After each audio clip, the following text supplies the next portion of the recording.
Bismillahirrahmanirrahim. Alhamdulillah wassalatu wassalamu ala Rasulillah wa ala alihi wa sahbihi wa man wala. Imam Muhammad ibn Abdul Wahhab rahimahullah இஅலம் கற்றுக்கொள்ளுங்கள் அறிந்து கொள்ளுங்கள் அப்படிங்கிற ஒரு கட்டளை வார்த்தையோடு தன்னுடைய அல் உசூலு ஸலாஸா மூன்று அடிப்படைகள் நூலை ஆரம்பிக்கிறாங்க. ஷேக் சாலிஹ் அல் உஸைமீன் ரஹிமஹுல்லா கற்றுக்கொள்ளுங்கள் அறிந்து கொள்ளுங்கள் அப்படிங்கிற இந்த கட்டளையை, இந்த ஆர்டரை ஷேக் அவர்கள் சொல்லுவதை வைத்து இல்ம் என்றால் என்ன, கல்வி, அல் இல்ம் அறிவதில் அப்படின்னா என்ன அப்படின்னு விளக்குறாங்க. அப்போது ஒரு விஷயத்தை பற்றி அறிந்து கொள்வதில் 6 நிலைகள் இருக்கிறது. இந்த ஒவ்வொரு நிலையிலும் ஒரு மனிதர் அவர் அறிந்து கொண்ட விஷயத்திற்கு ஏற்ப அவர் எந்த நிலையில் இருக்கிறார் அப்படிங்கிறது முடிவு செய்யப்படும். முதல் நிலை அல் இல்ம் அப்படின்னா ஒரு விஷயத்தை தெளிவா, உறுதியா, சந்தேகம் இல்லாமல் ஆதாரங்கள் அடிப்படையில் கற்றுக்கொண்டு ஒருத்தர் அறிவது. அல்லாஹ் ஒருவன், அவனுக்கு இணை இல்லை, துணை இல்லை, முஹம்மத் ஸல்லல்லாஹு அலைஹி வஸல்லம் அல்லாஹ்வுடைய தூதர், இப்போ லா இலாஹ இல்லல்லாஹ் முஹம்மது ரசூலுல்லாஹ், ஒரு முஸ்லீம் இதை அறிகிறார். அப்போது அல்லாஹ் மட்டும்தான் வணக்கத்திற்குரியவன், அல்லாஹ்வை தவிர வேறு எதுவும் வணங்கப்படக்கூடாது, எல்லா இபாதத்துகளும் அல்லாஹ் ஒருவனுக்கு மட்டும்தான் செய்யப்பட வேண்டும், ஏனென்றால் அவன் மட்டும்தான் ரப்பு. முஹம்மது ஸல்லல்லாஹு அலைஹி வஸல்லம் அல்லாஹ்வுடைய ரசூல், ஏன் அல்லாஹ் அவருக்கு வஹீ இறக்கி உலக மக்களுக்கு நேர்வழியை காட்டுவதற்காக அனுப்பினான். முஹம்மது ஸல்லல்லாஹு அலைஹி வஸல்லம் அல்லாஹ்வால் அனுப்பப்பட்ட ஒரு தூதர், ஒரு மனிதர். அப்போ ஒரு மனிதர் இதை உறுதியாக நம்புறாரு, அறிந்திருக்கிறார். ஆகவேதான் அல் இல்ம் இல்லாமல் ஷஹாதா ஏற்கப்படாது. அறிவது தான் ஷஹாதாவுடைய நிபந்தனையில் முதல் நிபந்தனை. ஏன்னா அல் இல்ம் என்றாலே ஆதாரத்துடனும் தெளிவாகவும் சந்தேகமே இல்லாமலும் அறிவது.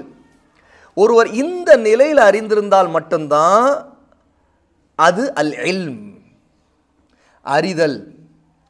இந்த நிலைக்கு அடுத்து வேறு வேறு நிலைகள் இருக்கு இல்லையா, அந்த நிலையெல்லாம் உண்மையிலே ஒருத்தர் அறிந்த நிலையாக ஏற்றுக்கொள்ள முடியாது. வேணும் கொஞ்சம் அறிஞ்சிருப்பார், நிறைய அறியாமல் இருப்பார், அல்லது தலைகீழாக அறிந்திருப்பார், அல்லது அவர் அறிந்ததில் கொஞ்சம் சத்தியம் இருக்கும், அதிகமான விஷயம் அசத்தியமானது இருக்கும், அல்லது ரெண்டு பாதி பாதியாக இருக்கும். இப்படி பல விஷயங்கள், பல நிலைகள் ஒருத்தருடைய அறிதலில் இருக்கும், குறைபாடுகள் இருக்கும். இந்த குறைபாடுகள் எல்லாத்தையும் 5 வகைப்படுத்திடுறாங்க.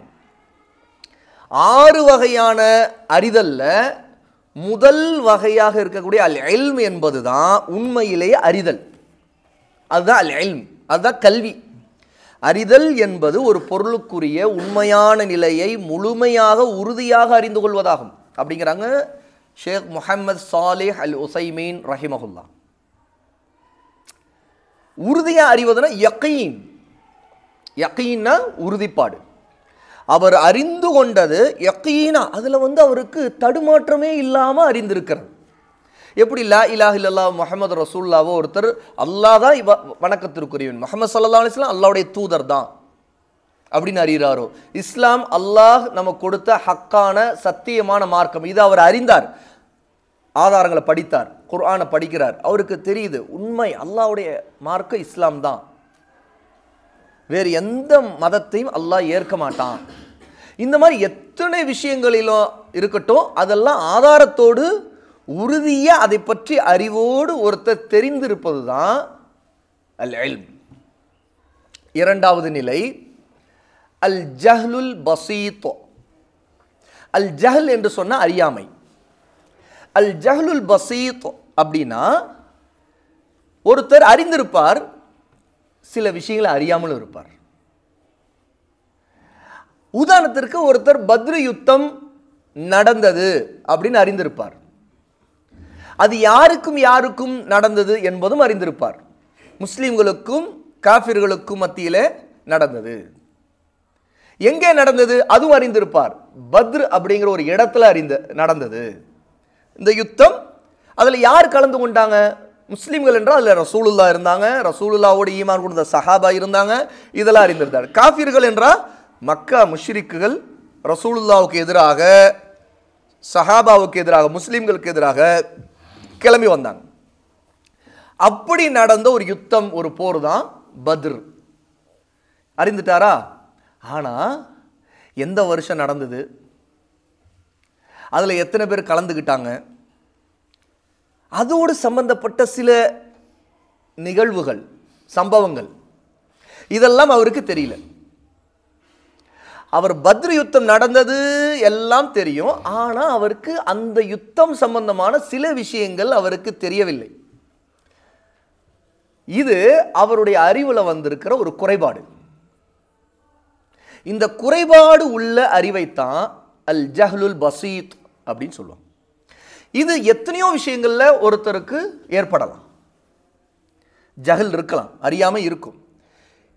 இந்த மாதிரியான அறியாமை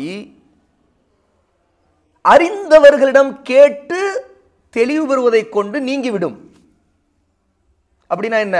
முதல் நிலையில அல் இல்ம் இருக்கு இல்லையா, அந்த ஆதாரங்களுடன் தெளிவாக முழுமையாக அறிவது, அந்த நிலையில் இருக்கக்கூடிய ஒருத்தரிடம் இந்த அல் பத்ர் யுத்தத்தை பற்றி அவர்கிட்ட போய் கேட்டோம்னா அவர் தெளிவுபடுத்திடுவார், பதில் சொல்லிடுவார். அப்போ அந்த விஷயத்தை அறியும் போது அல் ஜஹ்லுல் பசீத் நீங்கிடும். அப்போ இதுலேருந்து என்ன தெரிய வருதுன்னா, நாம் அறியாதவை உண்டு, அறிந்தது நிறையவோ அல்ல குறையவோ, அதில் அறியாததும் இருக்கலாம். அந்த அறியாததை அறிந்தவரிடம் கேட்டு தெரிந்து கொண்டால் அல் ஜஹ்லுல் பசீத் நீங்கிவிடும். ஃபஸ்அலு அஹ்ல ذிக்ரி லா இன் குன்தும் லா தஅலமூன். அல்லாஹ் சுப்ஹானஹு வ தஆலா நபி ஸல்லல்லாஹு அலைஹி வஸல்லம் அவர்களுக்கும் சஹாபாவுக்கும் சொல்றான், நீங்கள் அறியாதவர்களாக இருந்தால் அறிந்தவர்களிடம் கேட்டு தெரிந்து கொள்ளுங்கள். அப்போ அறிந்தவரிடம் கேட்டு தெரிந்து கொள்வதன் மூலமா அறியாத சில விஷயங்களை நாம் அறிந்து கொள்வோம் இல்லையா? அதுதான் அல் ஜஹ்லுல் பசீத்துடைய நிலையில அது நீங்குவதற்கான வழி. அறியாமையில் இது ஒரு வகை. அடுத்தது மூன்றாவது நிலை என்னன்னா அல் ஜஹ்லுல் முரக்கப். அல் ஜஹல் அறியாமை. அல் முரக்கப் அப்படின்னு சொன்னா ஒட்டுமொத்தமா கூட்டா ஒரு விஷயத்தை அப்படியே எதிரா அறிந்திருப்பது. அல் ஜஹ்லுல் முரக்கப்னா உண்மையை பொய் என்றும் பொய்யை உண்மை என்றும் தலைகீழாக விளங்குறது. வடிகட்டி அறியாமை, முட்டாள்தனம். இது எப்படிப்பட்டதுன்னா, ஒருவர் தான் அறியாதவராக இருந்து, முழுக்கவே அவர் அந்த விஷயத்தை பற்றி அறியாதவராக இருந்தும் தான் அறியாதவர் என்பதையும் அறியாதவராக இருப்பார். அப்படின்னா என்ன? தான் அறியாதவர் என்று இருந்தும் அறிந்தவரை போல ஒரு விஷயத்தை பற்றி பேசுவார் அல்லது வாதம் செய்வார். இவர் நினைக்கிறது சத்தியம் நினைப்பார், ஆனா உண்மையிலே அது அசத்தியமா இருக்கும். அந்த அசத்தியமான ஒன்றை சத்தியம் என்று நம்புவதோடு அதற்காக வாதம் செய்வார். அவர் வாதம் செய்கிறாரோ இல்லையோ, அதை அவர் நம்பினா அவர் அல் ஜஹ்லுல் முரக்கப்ல இருக்கிறார். ஏன்னா இதை ஒரு கூட்டு சேர்ந்த அறியாமை. தலைகீழாக ஒரு விஷயத்தை புரிந்து கொண்டு இல்லாத ஒன்றை இருக்கிறதா, இருக்கிற ஒன்றை இல்லாததா நம்புவது, முற்றிலும் உண்மைக்கு புறம்பாக அறியறது. ரசூல் ஸல்லல்லாஹு அலைஹி வஸல்லம் ஒன்றுக்கு மேற்பட்ட நிறைய போர்களை செய்தாங்க. அதையெல்லாம் நம்ம அல் ஜிஹாத் என்று சொல்லுவோம். உண்மைதானே? ரசூலுல்லாஹி ஸல்லல்லாஹு அலைஹி வஸல்லம் சஹாபா ஜிஹாது செய்தாங்க. அல்லாஹு தஆலா நபி ஸல்லல்லாஹு அலைஹி வஸல்லுக்கு கட்டளையிட்டு இருந்தான், லா இலாஹ இல்லல்லாஹ் முஹம்மது ரசூலுல்லாஹ்வுக்காக ஜிஹாத் செய்ய சொல்லி. ரசூலுல்லாஹ் தெளிவாக சொன்னாங்க, இந்த மக்கள் லா இலாஹ இல்லல்லாஹ் வணக்கத்திற்கு தகுதியான அல்லாஹ்வை தவிர யாரும் இல்லை என்றும், முஹம்மது ரசூலுல்லாஹ் முஹம்மது அல்லாஹ்வுடைய தூதர் என்றும் ஷஹாதா சாட்சி சொல்லும் வரை இவர்கள் மீது போர் புரிவது எனக்கு கடமையாக்கப்பட்டிருக்கிறது அப்படின்னு. இந்த கடமை எப்போது ஆக்கப்படுதுன்னா ரசூல் ஸல்லல்லாஹு அலைஹி வஸல்லம் அந்த ஜிஹாது செய்யக்கூடிய போர் செய்யக்கூடிய சக்தியை அடைஞ்ச நேரத்தில். ஏன்னு கேட்டால் அப்போ தான் சஹாபா மதீனாவுக்கு வந்து மதீனாவில் முஸ்லீம்களுடைய எண்ணிக்கை பெருகி போர் செய்ய வேண்டிய சூழ்நிலை வந்து அந்த போரை எதிர்கொள்ள வேண்டிய கடமையும் அல்லாஹு தஆலா நபிக்கும் முஸ்லீம்களுக்கும் விதித்த பிறகு. அப்போ இந்த கட்டத்தில் அதற்கான வலிமையை அல்லாஹு தஆலா முஸ்லீம்களுக்கு கொடுத்த பிறகு இனி மக்கள் இந்த லா இலாஹ இல்லல்லாஹ்வை ஏற்றுக்கொள்ள வேண்டும் சொல்லி அவர்களுக்கு எதிராக, அதாவது இறை நிராகரிப்பாளர்களுக்கு எதிராக போர் செய்ய வேண்டும். இந்த போர்னா ஒரு எந்த நிபந்தனையும் இல்லாமல் ஏனோதானோன்னு பண்ணுறது இல்லை. இறை நிராகரிப்பாளர்களின் ஆட்சியாளர்களிடம் அவர்களுக்கு இஸ்லாமிய அழைப்பும் கொடுக்கப்பட்டு அவர்கள் நிராகரித்து ஏற்றுக்கொள்ள மாட்டோம் மறுத்து அவர்கள் முரண்டு பிடித்து நமக்கு எதிராக திரும்பவும் செய்யும்போது, அப்போ அந்த நேரத்தில் வந்து முஸ்லீம்களுடைய பலம் போர் செய்வதாக இருந்தால், அதற்கான சக்தி அவர்களுக்கு இருந்தால், அப்போது அல்லாஹ் அதை கடமையாக்கிடுறான். அப்போது இந்த மாதிரி ஒரு கட்டத்தில் ஜிஹாது கடமையாகி ஜிஹாதும் முஸ்லீம்கள் செய்த வரலாறு ரொம்ப தெளிவாக இருக்குது. உண்மையா இல்லையா? ரசூலுல்லாஹ்வுடைய சீராவை வரலாறை படிக்கும்போது அதை பின்தொடர்ந்து அதை ஃபாலோ பண்ணி நபி ஸல்லல்லாஹு அலைஹி வஸல்லம் சஹாபாக்கள் குலஃபா ராஷிதீன் யார், அபூபக்கர் ரலியல்லாஹு அன்ஹு, உமர் ரலியல்லாஹு அன்ஹு, உஸ்மான், அலி, பின்னாடி அடுத்தடுத்து ரசூலுல்லாஹ்வுடைய மரணத்துக்கு பிறகு ஆட்சிக்கு அடுத்து வந்தவங்கெல்லாம் எவ்வளோ போரை செய்திருக்கிறாங்க. அது எல்லாமே அல் ஜிஹாது ஃபீ சபீலில்லாஹ், அல்லாஹ்வின் பாதையில் ஜிஹாது செய்வது. இவ்வளோ தெளிவோ ஒரு ஆதாரம் இருக்குதுங்க, இவ்வளோ ஆதாரங்கள் இருக்கு. ஒருத்தர் ஜிஹாத் என்பதை இல்லைன்னு மறுக்கிறான்னு வைங்க, இது அல் ஜஹ்லுல் முரக்கப், அறியப்பட்ட தெளிவான ஒரு உண்மை. அது ஒன்று இல்லவே இல்லைன்னு ஒருத்தர் மறுக்கிறான். எவ்வளோ பெரிய முட்டாள்தனம் இது! இது வடிகட்டி முட்டாள்தனம். உண்மையான அறியப்பட்ட தெளிவான ஒன்றை முற்றிலும் அதுக்கு எதிரான ஒரு கருத்தை ஒருத்தர் சொல்லிக்கிட்டு அதை மறுக்கிறது. இப்போ அல் ஜஹ்லுல் முரக்கப். ஒரு பக்கம் பத்ரு நடந்ததெல்லாம் ஏற்றுக்கொண்டு ஒருவர் அதில் சில விஷயங்கள் தெரியாமல் இருந்தால் அவருக்கு அதை தெரியப்படுத்தும் போது அவர் அறியாதவர் என்பதை அவரும் அறிகிறார். அல் ஜஹ்லுல் பசீத். அல் ஜஹ்லுல் பசீத்துக்கும் அல் ஜஹ்லுல் முரக்கபுக்கும் ஒரு முக்கியமான வித்தியாசத்தை நம்முடைய உலமா அறிஞர்கள் அழகா சொன்னாங்க. என்ன தெரியுமா? அல் ஜஹ்லுல் பசீத் அப்படிங்கிறதுல நிலையில் இருப்பவர் தான் சில விஷயங்கள் அறியாமல் இருக்க சாத்தியம் உண்டு அப்படிங்கிறத அவர் அறிவார். புரியுதா? ஆனால் ஜஹ்லுல் முரக்கப்ல இருக்கிறவன் எப்படின்னா, அவன் உண்மையிலே அறியாமல் இருந்தோம் தான் அறிந்தவன் என்று மட்டுமே நம்புவார் அந்த விஷயத்துல. அதனால அவ்வளோ பெரிய வடிகட்டிய முட்டாள்தனமா. அதனால தான் அவனுடைய நிலை என்னன்னு கேட்டா, அவன் ஒரு குறிப்பிட்ட விஷயத்தை பத்தி அறியாமல் இருந்தோம் தான் அறியாதவன் என்பதையும் அறியாதவனாகவும் இருப்பது. அதால் ஜஹ்லுல் முரக்கப். அடி முட்டாள்தனம்பா, என்ன மடையவன் அப்படிங்கிற மாதிரி அவனுடைய நிலை வந்து தலைகீழா சத்தியத்தை அசத்திய அசத்தியத்தை சத்தியமா நம்புவான். நான்காவது நிலை அறிதலை பற்றி அல் வஹ்மு.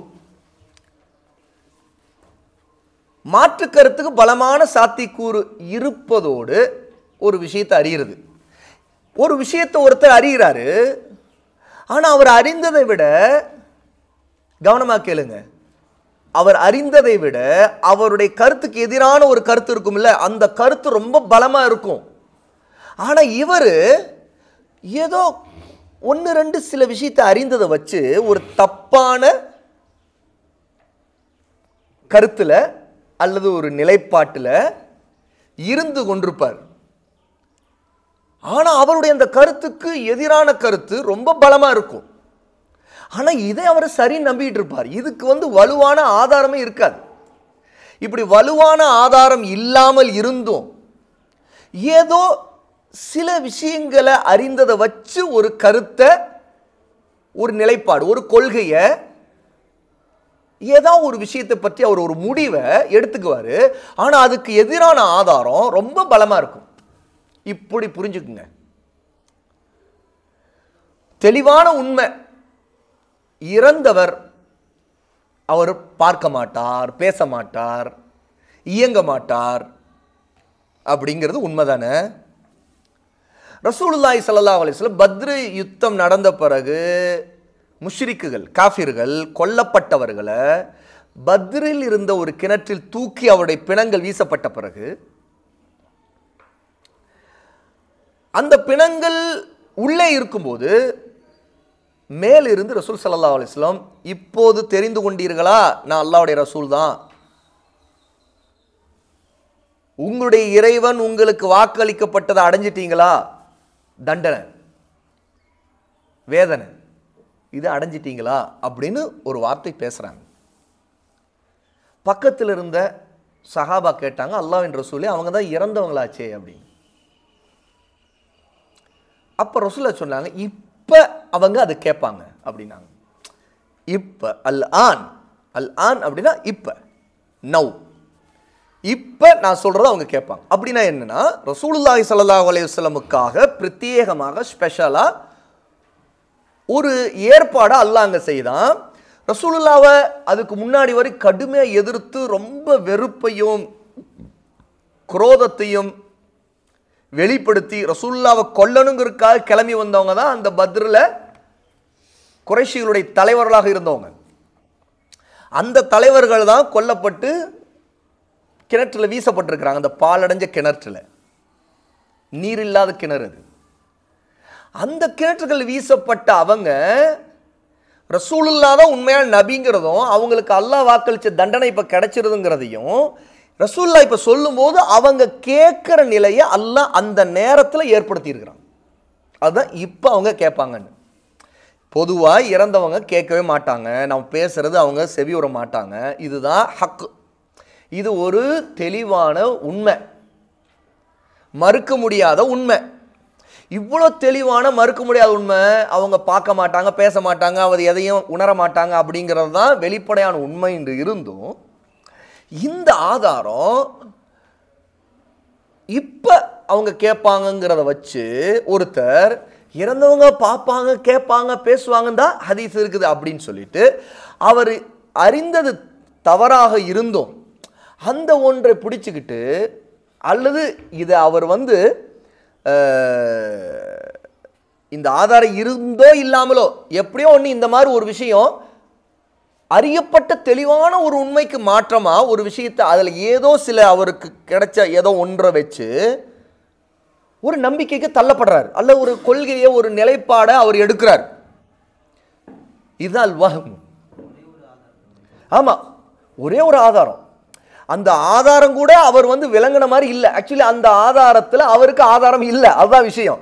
ஏன்னா ரசூல் ஸல்லல்லாஹு அலைஹி வஸல்லம் என்ன சொல்றாங்க, அல் ஆன், இப்பன்னு சொல்றாங்க. இப்பனா எப்பவும் கேட்க மாட்டாங்க, அப்ப மட்டும் கேட்பாங்க தானே அர்த்தம். அவர் அந்த ஆதாரத்தை விளங்கல. அப்படின்னா அந்த ஆதாரத்தில் அவருக்கு ஆதாரம் இல்லைன்னு தானே அர்த்தம். ஆதாரம் அவருக்கு இல்லைதான். ஆனா அதை அவர் என்ன நினைச்சிட்டாரு, இது ஆதாரம் நினைக்கிறார். அதை நம்பிக்கிட்டு அவர் என்ன செய்யறாரு, இறந்தவங்க கேட்பாங்க, பார்ப்பாங்க, பேசுவாங்க, அல்லது உணர்வாங்க அப்படின்னு அவர் நம்புறார். உண்மையிலேயே அவர் அந்த ஆதாரத்தின் மூலமாக ஒரு குழப்பத்துக்கு ஆளாயிட்டாரு, அல்லது ஒரு மாயையான ஒரு நம்பிக்கைக்கு தள்ளப்படுறார். மாயை, ஒரு பிரமை, அது அப்படி மாதிரி தெரியுது, அது உண்மை இல்லை, அது உண்மையே இல்லை, உண்மை வேற. ஆனா அப்படி உண்மை மாதிரி தெரிஞ்சிருச்சு அவருக்கு. இந்த மாதிரி சில விஷயங்கள்ல ஆதாரத்தை சரியா அறியாம, ஆதாரத்தை சரியா புரியாம ஒரு 10% 20% அந்த ஆதாரத்தோடு சம்பந்தப்பட்டு ஏதோ ஒரு கருத்துக்கு அவர் வந்துடுறது. புரியுதா? வந்துட்டு 80% முற்றிலும் உண்மையான ஒன்று இருக்குது பாருங்க, அதுக்கு எதிராக நிற்கிறது, அதுக்கு எதிராக ஒரு விஷயத்தை நம்புறது. இதுதான் அல் வஹ்ம். ஐந்தாவது நிலை அஷக். அஷக் அப்படின்னு சொன்ன சந்தேகம். இது எப்படிப்பட்டதுன்னா, ரெண்டு கருத்துகளுக்கு சமமான சாத்தியக்கூறு இருக்கிறதோடு அறிவது. அப்படின்னா என்ன? ரெண்டுத்துக்கும் ஆதாரம் இருக்கும், ரெண்டும் பாதி பாதியாக இருக்கும். எந்த முடிவுக்கு வர்றதுன்னு அவரால் முடிவு செய்ய முடியாமல் இருக்கும். கல்வியாளர்கள் ஒரு அழகான உதாரணம் சொன்னாங்க. அஷக், சந்தேகத்தோடு ஒரு விஷயத்தை அறிவது அப்படின்னா, சூரியன் மறைந்து மக்ரிப் வரும், மக்ரிப் வந்த பிறகு மக்ரிபுடைய தொழுகை நமக்கு கடமையாயிடும். சரியா? சூரியன் மறைஞ்ச உடனேயே நோன்பு துறக்கணும். சரியா? அப்போ சூரியன் மறைந்த உடனே நோன்பு துறக்கணும், மறைஞ்ச பிறகுதான் மக்ரிப் தொழுகணும். இப்போ ஒருத்தர் வானத்தை பார்க்குறாரு, சூரியன் மறைஞ்சிருச்சா இல்லையான்னு அவருக்கு தெரியல. அவருக்கு என்ன தோணுதுன்னா, நல்லா கவனிச்ச வரைக்கும் சூரியன் மறைஞ்ச மாதிரி தோணுது, இன்னொரு பக்கம் சூரியன் மறையலன்னு தோணுது.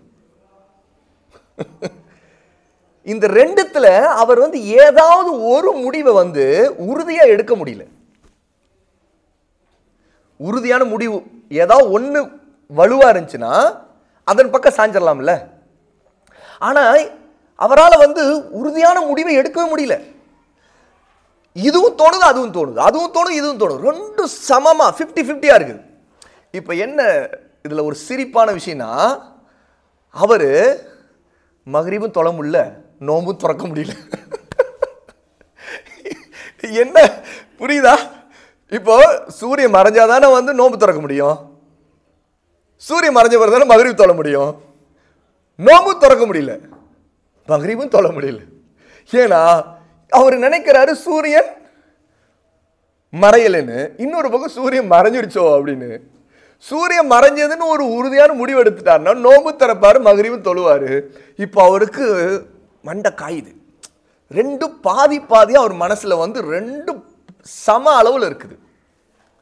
இதுதான் ஷக். இந்த மாதிரி கட்டத்தில் நாம எதையுமே செய்ய முடியாம தள்ளப்படுறோம் இல்லையா, அதுதான் ஷக்.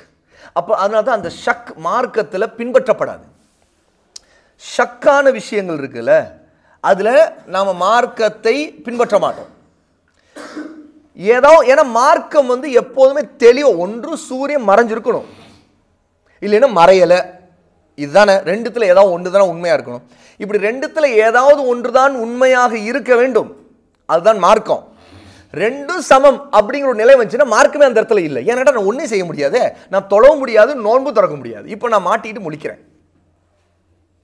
மார்க்கம் இப்படி ஒரு ஸ்டேஜை அறிதல்ல வச்சிருக்குமா அப்படின்னா மார்க்கம் வைக்கல. அல்லாஹும் அல்லாஹ்வுடைய நபியும் இந்த தீன அறியிற விஷயங்கள்ல ஷக்கை விட்டு வைக்கவில்லை. கவனமா கேட்டுங்க. அப்படின்னா என்ன? நான் எது செய்யறதே எனக்கு தெரியலைங்க, நான் இதை ஹலால்னு நினைக்கிறேன், ஹராமுன்னு நினைக்கிறேன். ஓ, பாதி பாதியா தோணுது. ஹலாலாவும் இருக்கலாம், ஹராமாவும் இருக்கலாம். அப்படி ஏதாவது ஒன்று மார்க்கத்தில் இருக்குதா? ஹலாலாவும் இருக்கலாம், ஹராமாவும் இருக்கலாம். ஹலால் ஹராம் எப்படி? இப்படி திரும்பினா ஹலால், அப்படி திரும்பினா ஹராம். அப்படி ஒரு மார்க்கமே இல்லை நமக்கு. மார்க்கம் இப்படி ஹலால் ஹராம் விஷயத்துல ஷக்கை விட்டு வைக்கவில்லை. அதாவது மார்க்கத்துல ஒரு தெளிவான ஒரு முடிவுக்கு வந்துதான் ஆகணும். எந்த விஷயமா இருந்தாலும் அல் ஹலாலு பையின் வல் ஹராமு பையின். அதுக்கு நடுவில் சந்தேகங்கள், சுபஹாத் உண்டு. சுபஹாத்னா சில சந்தேகங்கள் இருக்கும். அந்த சந்தேகங்களுக்கு தெளிவு கிடைக்கிறத இல்மு. அது சிலர் தான் அறிவார்கள்ன்றாங்க ரசூலுல்லாஹி ஸல்லல்லாஹு அலைஹி வஸல்லம். அப்பதான் இல்மு உள்ளவங்கள்ட்ட கேட்கணும். ஓகே. அப்போ ஒருத்தர் ஷக்குல ஒரு அமல் இல்லை. உதாரணத்துக்கு மாதத்தை 29 பூர்த்தியான பிறகு 30வது நாள் என்பது என்ன? ஷக்குடைய நாள். உண்மையா இல்லையா? ஷக்குடைய நாள். அப்போ ரசூலுல்லாஹி ஸல்லல்லாஹு அலைஹி வஸல்லம் என்ன சொன்னாங்க நமக்கு? 29 பூர்த்தி செய்த பிறகு பிறை பாருங்கள். இந்த ஷக்கை எப்படி மார்க்க நீக்குதுன்னு பாருங்க. அது இல்ம். பிறை பாருங்க. பிறை தென்பட்டு விட்டா ஷக்கு நீங்கிடுச்சு. அப்படின்னா என்ன? அடுத்த மாதம் தொடங்கிடுச்சு. பிறை தென்படலை, மேகமூட்டமாகவே இருந்துச்சு. அப்படின்னா என்ன? உங்களுக்கு தெரியல, மற்றவங்களுக்கு கூட தெரிஞ்சிருக்கலாம். சரியா? அந்த தகவல் உங்களுக்கு வருது வரலைங்கிறதுலாம் ரெண்டாவது விஷயம். ஆனால் நீங்கள் இப்போ மேகமூட்டத்தை அடைந்ததுனால உங்களுக்கு பிறை பார்க்க முடியவில்லைங்கிற நிலையை நீங்கள் அடைஞ்ச பிறகு இப்போ இந்த ஷக்கை நீக்க வேண்டும், இந்த சந்தேகத்தை நீக்க வேண்டும். இல்லை இல்லை நாள் தொடங்கியிருக்கலாம், இல்லை இல்லை தொடங்கலை.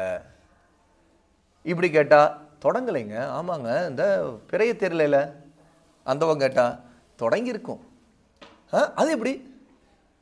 இந்த பேச்சுக்கு இடம் இல்லை. இதுதான் 50-50. இந்த ஸ்டேஜை இல்ம கொண்டு அடிக்கிறது எப்படின்னா, ஆதாரம் தான் பளிச்சுன்னு ஆதாரத்தை எடுத்து வைக்கணும். என்ன ஆதாரம்? ரசூலுல்லாஹ் சொன்னாங்க ஷக்குடைய நாளில் நோன்பு வைக்காதீங்கன்னு. அப்படின்னா அந்த 29 முடிஞ்ச பிறகு 30வது நாள் ஷக்குடைய நாளா? பிறை தெரிஞ்சிச்சா? அவ்வளோதான், நம்ம அடுத்த மாதம் தொடங்கி விட்டது, பிறை தெரியவில்லையா? அப்படியா? அப்படின்னா நம்ம மாதத்தை 30ஆக பூர்த்தி செய்வோம். எப்படி? மாதம் என்பது 29 அல்லது 30, பிறை தெரிந்தால் 29 முடிஞ்சிருச்சு, 1வது மாதத்தின் முதல் நாள் ஆரம்பமாகிவிட்டது. இல்லையா? No problem. மார்க்கம் ரொம்ப லேசானது. ரசூலுல்லாஹி ஸல்லல்லாஹு அலைஹி வஸல்லம் சமூகத்தை, நம்முடைய உம்மத்தை குழப்பத்தில் சந்தேகத்திலேயே மூழ்க வைக்க விரும்பலை. ரொம்ப தெளிவாக இந்த தீன் இருக்கு. இன்னைக்கு என்ன குழப்பம்லாம் நடந்துகிட்டு பார்த்தீங்களா? பிறை, இதே பிறை விஷயத்தில் ரொம்ப இலகுவான மார்க்கத்தை அல்லாஹ் ஆக்கியிருக்கான் பாருங்க. எவ்வளோ பேர் நியமா, அந்த நியமா தான் நாம் பயன்படுத்தி கொள்ளலை. அப்போ என்ன ஆகுதுன்னு கேட்டால், அந்த மாதம் மேகமூட்டமாக நமக்கு தெரிந்தால் நாம் அதை 30ஆக ஆக்கிக் கொள்வது ஷக்கை நீக்குவது.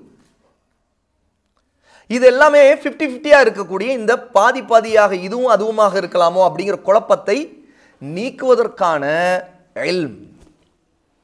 6வது நிலை என்ன தெரியுமா? அவ்வன்னு. அவ்வன் என்ற அனுமானம். இது எப்படின்னு கேட்டா, 80% ஒருத்தருக்கு அந்த குறிப்பிட்ட மார்க்க விஷயத்தில் உறுதிப்பாடும் ஆதாரமும் இருக்கும். ஆனாலும் ஒரு 20% அவருக்கு ஒரு டவுட் இருக்கும். அதாவது இவர் எடுத்துக்கொண்ட நிலைப்பாடு சரின்னு இவருக்கு தோணும், இவருக்கு ஆதாரம் இருக்கும்.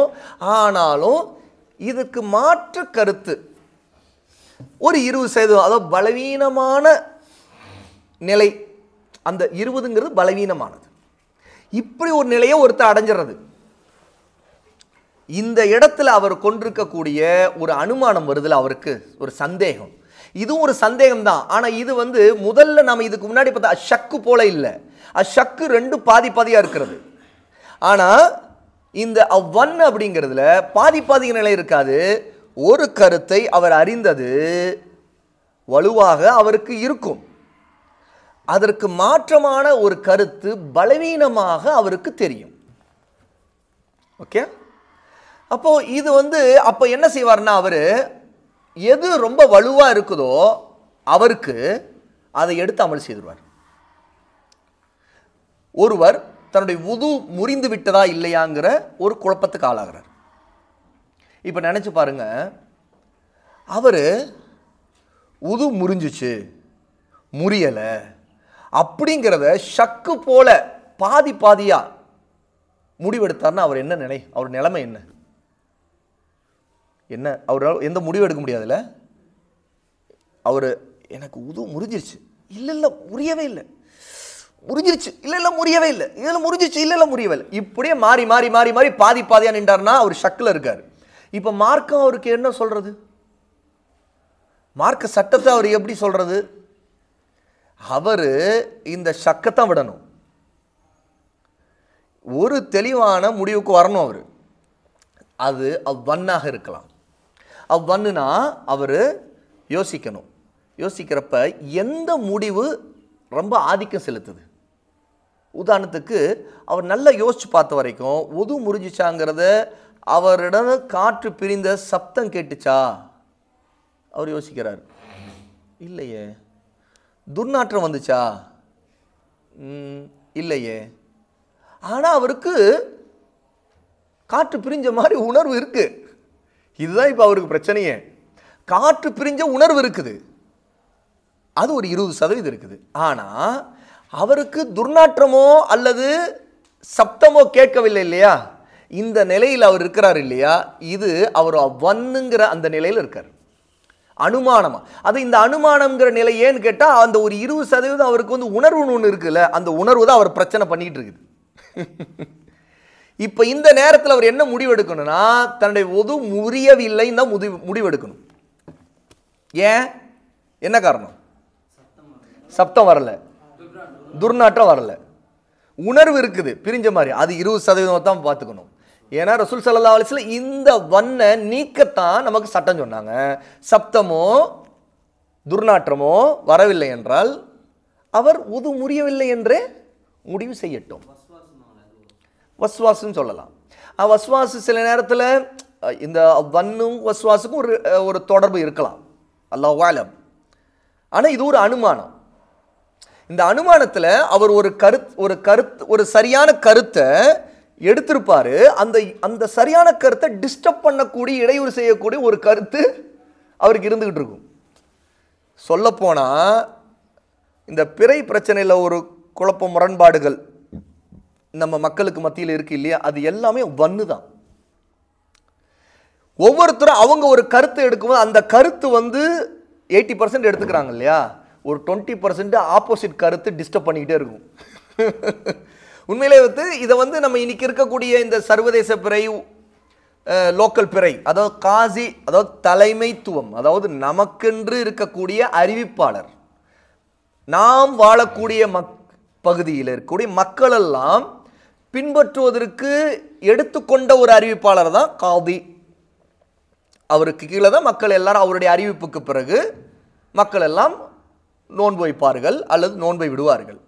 ஏனென்றால் அதுக்கான ஒரு சிஸ்டம், ஒரு முறை எல்லா மக்களும் பொதுவாக எந்த மாநிலத்தில் இருக்கிறோமோ அந்த மாநிலம், அங்கே இருக்கக்கூடிய பெருவாரியான மக்கள் எல்லாம் ஒன்றுபட்டிருக்கும் ஒரு நிலை.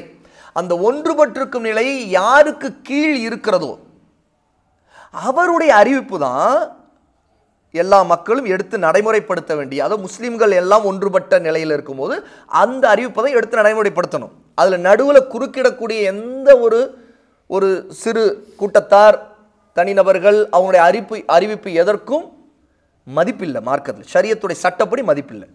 அது வேணால் ஒரு கருத்தாக இருக்கலாம், சரியா, சர்வதேச பிற கரெக்டாக இருக்கலாம், இதுவும் கரெக்டாக இருக்கலாம். ஒரு கருத்தில் ஒருத்தர் கூடுதலான ஒரு நிலைப்பாடு எடுக்கலாம். ரெண்டும் பாதி பாதியாக இருந்தால் அவரால் முடிவு எடுக்க முடியாதுல்ல. அது ஷக்கு. அந்த ஷக்குக்கு மார்க்கத்தில் இடமே இல்லை. ஆனால் அவ்வன்னுங்கிற நிலை ஒருத்தருக்கு வரும். அப்போது ஒருத்தர் சர்வதேச பிறையை எடுத்துக்கலாங்கிறது அவருக்கு அந்த நாலேஜ், அந்த அறிவை பொறுத்த வரைக்கும் அதில் அவருக்கு 80%ஓ 70%ஓ கூடுதலாக இருக்குது. ஒரு 20ஓ ஒரு 30ஓ ஒரு விஷயம் அவருக்கு அந்த எதிரான கருத்துடைய வலுவான ஆதாரங்கள்னால அவருக்கு ஒரு டிஸ்டர்பன்ஸ் இருக்குது. அதே மாதிரி இந்த பக்கமும் இப்படிப்பட்ட நிலையில் அவர் எந்தெந்த கருத்தில் இருக்காரோ அதில் அவ்வன்னுங்கிற நிலையை அவங்க அடைவாங்க. அப்போ அந்த அவ்வன் அனுமானங்கிற நிலையில் தான் அவங்க இருக்கிறாங்க. ஆக மொத்தம் ஒன்று, அது அல் இல்ம் இல்லை. புரியுதா? அல் இல்ம் இல்லை. அப்போ 6 நிலைகளில் முதல் நிலை மட்டும்தான் அல் இல்ம். அல் ஜஹ்லுல் பசீத், கொஞ்சம் இல்ம் இருக்கும், ஜஹலும் இருக்கும். அல் ஜஹ்லுல் முரக்கப், இல்மே இருக்காது, முற்றிலும் அப்படியே ஜஹல் மட்டும்தான் இருக்கும், ஒட்டுமொத்தமும் ஜஹல் மட்டும்தான் இருக்கும். அல் வஹம், அவர் கொஞ்சோன்னு ஏதோ ஒன்று அறிந்ததை வைத்து சரியான கருத்துக்கு, உண்மையான கருத்துக்கு எதிரான ஒன்றில் நிற்பது, அதில் அந்த ஏமாற்றத்துக்கு ஆளான நிலையில் இருக்கிறது. அஷக் பாதி பாதியாக இருக்கிறது, எந்த முடிவு எடுக்க முடியாமல் குழப்பத்தில் இருக்கிறது. அவ்வன் சரியான ஒரு கருத்து அதிகபட்சமாக வலுவாக இருக்கும் அவர்கிட்ட, ஆனால் அதற்கு அவருக்கு மாற்றமான ஒரு கருத்து கொஞ்சம் பலவீனமாக அவர்கிட்ட இருக்கும். புரியுதா? இதில் முதல் நிலையை தவிர மற்ற எதுவும் இல்ம் இல்லை. இதனால தான் நம்ம சொல்லுவோம், ஒருவர் மார்க்க விஷயத்தில் கல்வி உள்ள மூத்த ஆலிமிடம் சார்ந்திருக்க வேண்டும். யாருக்கு அதில் அல் இல்ம் இருக்கிறதோ அவங்கள்ட்ட தான் நிற்கணும். அந்த குறிப்பிட்ட விஷயத்தில் அந்த இல்மை ஒருத்தர் அறியாத வரைக்கும் அவர் இந்த 5 வகையான அறியாமையில் ஏதோ ஒன்றில் இருப்பார். அதாவது அறிவின் நிலைகளில் இருப்பார். ஒன்று கொஞ்சம் அறிஞ்சுக்கிட்டு தெரியாத நிறைய இருக்கும், அல்லது இப்படி இருக்கலாம், வடிகட்டி முட்டாளாகவும் இருக்கலாம், எதிரான ஒரு கருத்தை அது சத்தியம் நம்பிக்கொண்டிருக்கலாம், அல்லது 80% ராங்கான ஒரு விஷயத்தை எடுத்துக்கிட்டு ஒரு 20% ரைட்டானதை எடுத்து 80% ராங்கானதை சரின்னு நம்புறது, இப்படி ஒரு கருத்தில். அப்படி அதில் பாதி பாதியாக 50-50 ஷக்குக்கு வர்றது. அல்லது அதுக்கு அடுத்தது ஒரு 80% வந்து ஒரு சரியான கருத்து இருக்கும் அவர்கிட்ட, ஆனால் ஒரு 20% வந்து அவரை டிஸ்டர்ப் பண்ணிக்கிட்டு இருக்கும். அது அந்த அனுமானத்தில் ஒரு முடிவுக்கு வர்றது, அறிஞ்சிருக்கிறது. இதில் பார்த்தீங்கன்னா இதை நீங்கள் வகைப்படுத்தி கொள்ளலாம் கொஞ்சம் ஞாபகத்தில் வச்சுக்கிறதுக்காக. முதல் நிலை அதுதான் இல்ம், சரியானது. அடுத்து 2 3வது நிலை இருக்குல்ல, அல் ஜஹ்ல 2 வகை இருக்கு. ஒன்று கொஞ்சம் அறிந்திருப்பது, அறியாமலும் இருப்பது, அல்லது நிறைய அறிந்திருப்பது, கொஞ்சம் அறியாமல் இருப்பது, எப்படி வேணாலும் இருக்கலாம் அது. இன்னொன்று முற்றிலும் அறியாமல் இருக்கிறது, உண்மைக்கு புறம்பா அறிகிறது. அதுக்கு அடுத்தது இந்த அறிவதில் இருக்கக்கூடிய ஏற்ற இறக்கம், அதுதான் அல் வஹ்மு அஷ்ஷக்கு அவ்வன்னு. இப்போ அல் வஹ்ம்ல அறிந்தது 20%, அறியாது 80%. அஷ்ஷக்கில் 50-50. அவ்வன்னில் அறிந்தது 80%, அறியாது 20%. ஆக மொத்தம் இதுவும் முழுமையான யகீனோடு உள்ள உறுதியான கல்வியும் இல்லை. அதுக்கு முன்னாடி இருக்குது 2 அறியாமை, அந்த 2 அறியாமையும் கல்வி இல்லை. இந்த 5மே வந்து கல்வியில் இருக்கிற குறைபாடுகள், அல்லது கல்வியே இல்லை. கல்வி என்பது ஆதாரத்துடன் தெளிவாக ஒன்றை நன்கு அறிவது. அந்த அறிதலை தான் 2 வகைப்படுத்துறாங்க மொத்தமா, வரூரி நவ்ரி. வரூரி அப்படிங்கிறது ஒரு பொருளை ஆராய்ச்சியோ ஆதாரமோ அவசியமே இல்லாம அறிந்திருக்கிறது. வரூரி அப்படின்னா என்ன? நெருப்பு சுடும், இதுக்கு ஆராய்ச்சியும் தேவையில்லை, ஆதாரம் தேவையில்லை. இப்ப நம்ம பார்க்கிறவங்கெல்லாம் ஒரு தலை, 2 கண்கள், கண்களுக்கு கீழே மூக்கு, ஒரு வாய், 2 கைகள், மொழியை பேசக்கூடிய நிலை, லாங்குவேஜ், பேசுகிறோம் ஆற்றல், இந்த நிலையெல்லாம் சரியா. அப்புறம் தாடி, மீசை, இதெல்லாம் இது யாரை குறிக்கும்? ஒரு ஆணை குறிக்கும். ஆண் என்பவர் யார்? ஒரு மனிதர். இதுக்கு ஆராய்ச்சி தேவையா? இதுக்கு ஆதாரம் தேவையா? நீங்கள் ஆம்பளை தாங்க இருக்குது, அதெல்லாம் முடியாது. நான் தாடி மீசை பார்த்தாலும் நம்ப மாட்டேன், நாங்கள் தலை மேலே இருக்குது இருந்தாலும் நம்ப மாட்டேன், கை 2 இப்படி இருக்குது அதெல்லாம் நம்ப மாட்டேன்னு சொல்லுவோமா? இது வரூரி. இதெல்லாம் நம்ம இந்த அறிதல் வந்து ரொம்ப யதார்த்தமான, மறுக்க முடியாத உண்மைகள். இன்னொன்று நவ்ரி, மார்க்கத்தை ஆதாரத்தின் அடிப்படையில், சில விஷயங்கள் ஆராய்ச்சியின் அடிப்படையில் உறுதி செய்து அறிவது. ஒதுவுக்கு நீயத் அவசியம், இல்லை என்றால் அந்த ஒது ஏற்கப்படாது. தொழுகைக்கு நீயத் அவசியம், இல்லை என்றால் தொழுகை ஏற்கப்படாது. இதுக்கெல்லாம் ஆதாரம் வேண்டுமா இல்லையா? அப்போ இன்னமல் அமாலு பின்னியாத், செயல்கள் அமல்கள் எல்லாம் எண்ணங்களை பொறுத்து. அப்போ ஒருவர் அந்த எண்ணத்தை அடிப்படையில் தான் அவருடைய அமல் ஏற்கப்படும். அப்போ ஒது செய்யறதுக்கு முன்னாடி ஆரம்பிக்கும் போது அவருக்கு அந்த நீயத்து இருக்கணும், தான் ஒது செய்கிறோம். அப்போ அவர் கை, முகம், கால்கள் எல்லாம் கழுவுறாருன்னு பேரில் அவர் கழுவிட்டார்னா ஒது செய்ததான் ஆகாது, அது தொஹாரத்தாக ஆகாது. அப்போ இதெல்லாம் மார்க்கத்தின் ஆதாரங்கள், குர்ஆன் அஸ்ஸுன்னா. அதன் அடிப்படையில் அறிவது. அதில் நமக்கு சில விஷயங்கள் நேரடியாக அறிய முடியாத கல்வியாளர்கள் மூலமாக அறிய வேண்டிய தேவை வரும். ஏன்னா நாம் ஆராய்ச்சி செய்ய முடியாத இடத்துல என்ன செய்வோம்? அதை ஆய்வு செய்யக்கூடிய அறிஞர் ஒருவரின் மூலமாக நம்ம அறிந்து கொள்கிறோம் இல்லையா? இந்த மாதிரி சில விஷயங்களை அறியுதல் தான் நவ்ரி. அப்போ இதுதான் கல்வியின் நிலைகள், அறிதலை பற்றிய நிலைகள் அப்படிங்கிறத ஷேக் முஹம்மது சாலிஹ் அல் உசைமீன் ரஹிமஹுல்லாஹி தஆலா இங்கே நம்ம குறிப்பிடுறாங்க.